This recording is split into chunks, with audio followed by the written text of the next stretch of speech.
In this lesson, we will add a few more shape layers and change their blending modes. Okay, so we're back here where we were in the last lesson, and I just want to move back over to the main composition. So I'll go ahead and click that tab there. And now what I want to do is add a few more circles to my composition. So I want to make sure that whenever I begin to add these circles, I don't have any layer selected, because as we learned in the last lesson, if I begin to add a circle with a different layer selected, it's going to draw a mask. So that tool is used as both the masking tool and as the shape tool. So keep that in mind. If you're not going to add a shape layer first, you need to make sure that you don't have any layers selected. So I'm just going to click down here beneath all of my layers there in my stacking order so that none of them are highlighted. And then with that ellipse tool selected, I'm just going to begin to draw another circle. Now, again, I want this to be a perfect circle, so I'm going to hold Shift as I drag that. And I also want the circle to be drawn from the middle instead of the corner. And I really always like to draw my shapes from the center of that layer and then move the layer itself. So what I'm going to do is hold the space bar, and that's going to allow me to move the entire shape anywhere on that shape layer.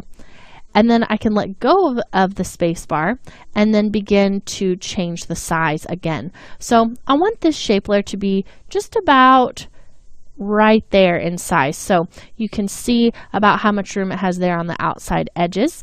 And now I'm going to come up here and grab my selection tool just so that I can move that shape kind of up here to the upper left-hand corner. Now I want to add one more shape just the same, but instead of going through all of those steps again, I'm just simply going to delete the shape, or actually duplicate the shape that we've already created. So go ahead and select that shape layer, and to duplicate it, you're just going to hold down Control and hit D, and that's going to duplicate it there on the timeline and automatically select the layer that is on top. So that's going to be shape layer number 2. So I can just click and drag this over to this other spot here right next to that circle. Now the next thing I want to do is make this one just a little bit bigger, so I have some variation and contrast in all the sizes of these circles. So the first thing that I would usually try to do would be simply to scale this shape up. So I would hold Shift to make sure that it was constrained proportionally, then drag this so that it would be scaled up. So actually you're going to want to click that first and then hold Shift. So that's going to give me this circle, and I'm making it just a little bit larger. So one of the problems that I see automatically is that the stroke on the outside of this circle still says that it's 10 pixels, but it's clearly larger than this circle that's stroke also says it is 10 pixels as well. So what's happening is that scale function is scaling up everything as well as the stroke. So that is not what I want to do. I want the stroke to be the same for all of the shapes and really just have the shape itself be a little bit bigger. So the way that I can change that is by selecting that shape, and then we'll go into this shape layer's contents. So go ahead and twirl down through those. Then we're going to twirl down the ellipse one and the ellipse path. And now we see that we get this property for its size. So size is going to be different from the scale. So if I drag this up, you'll notice that the stroke is staying the same width, and the only thing that's changing is the size of that circle. So that's exactly what I'm wanting to change, and that looks great. That's a good contrast between these shapes. Now maybe make it just a little bit smaller so that it's not competing with the size of the main circle that we had created. Maybe we could even go in and make this one a little bit smaller just to add more contrast. So we can come into the ellipse and ellipse path options and turn the size down of that first one that we made. So now we have a lot of contrast between all these shapes that we've created here. So hopefully that helps you out a little bit when you're trying to edit with those shape tools, and just figuring out how to drill down through all of those options can be a little bit tricky. Okay, so now what I want to do is change the colors of these layers. So I'm just going to refer to my swatches. And this is actually behind my background layer, so I need to drag this up to the top of that stacking order. So now I can see my layer, and we just want to make sure that we keep that at the very top so that we don't get confused based on where this swatches layer is.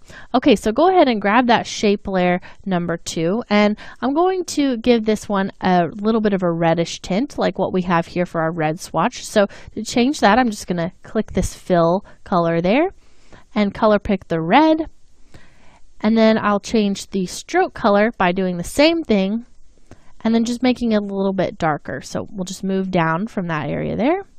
And now we'll do the first one, kind of this yellow color we see there. So change the fill by color picking that yellow fill, and the stroke by doing the same thing, and then we'll just make it a little bit darker. Okay, so now I'm going to turn back off that swatches layer just so that I can see what I'm working with. And I want to add a few keyframes to animate these circles in. So let's go ahead and probably right about here on the 7-second mark, I want these to be introduced. So one thing that I could do is just go ahead and animate their positions in as they are. But I also sometimes like to move layers forward in my timeline so that they begin about where I'm going to set that first keyframe. And this just helps me to stay a little bit more organized and know, okay, I'm seeing these layers appearing at this point. If I don't have them twirled down where I can see their keyframes, I'm able to just look at the timeline and see that those layers begin at that point in time, and that's probably the layers that I'm looking for if something's not quite right with my animation. So that is just a personal thing. You don't have to do that with your layers, but I find it to be helpful. So we'll go ahead and select both of those layers and hit the P key to bring up the position property. And I'm going to go ahead and hit the position stopwatch, and you'll notice that because I had both of those layers selected and I hit the stopwatch for them at the same time, it put a keyframe on both of those layers at the same point where my current time indicator was sitting. So that's something to keep in mind that's helpful if you want to set a keyframe for multiple layers at the same time. Now, again, this is the point that I want those layers to end up. So I set the keyframe once I was happy with their positioning. So I'm going to go ahead and just drag those keys forward. And now at this first keyframe, I'm going to go ahead and move those circles off. So we'll start with the red one. And this time I don't want it to happen in such a linear way as what we've been doing before. I kind of want it to come down from the upper right. So I'm just going to drag it in that general direction. And you'll notice that it automatically set a key for that on that layer. And then I'll do the same thing for the yellow layer. Okay, so now let's scrub this animation and see what it looks like. And this animation is happening over about 1 second, so it's about 24 frames that we're allowing for these to come in. So if later we re-preview this and we feel like it's happening too slowly, we can always go in and edit that if they need to. So now I'm ready to change the blending modes. And what a blending mode is, basically, it's going to blend those colors together differently than if I was just maybe changing the opacity or something like that. So right now I can completely see that these layers are totally opaque. And so the way to change that is to bring up my blending mode column. So earlier we talked about how to bring up different columns. I'm simply going to come over here to where my columns are, right click, go to column, and then I'm going to move down here to modes. So go ahead and click modes. And that's going to bring up the mode and also the track map. But for now, I'm only going to be worried about the mode itself. So I'm going to go ahead and drop this down. And right now it says normal. I'm going to choose multiply. And we see automatically what happened is that this layer became blended with the background and with our teal solid. So that makes for a much more interesting composition that the overlap point is giving us this new color.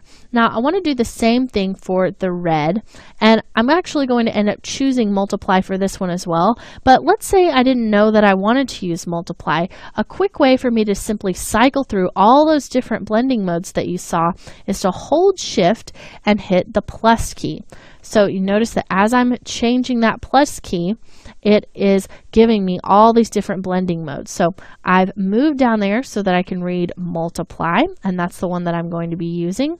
So now we have a really interesting composition being created with all of these different colors interacting with each other. And we could even change our circle number band and just see what that looks like if we like the way that the multiply mode looks with that.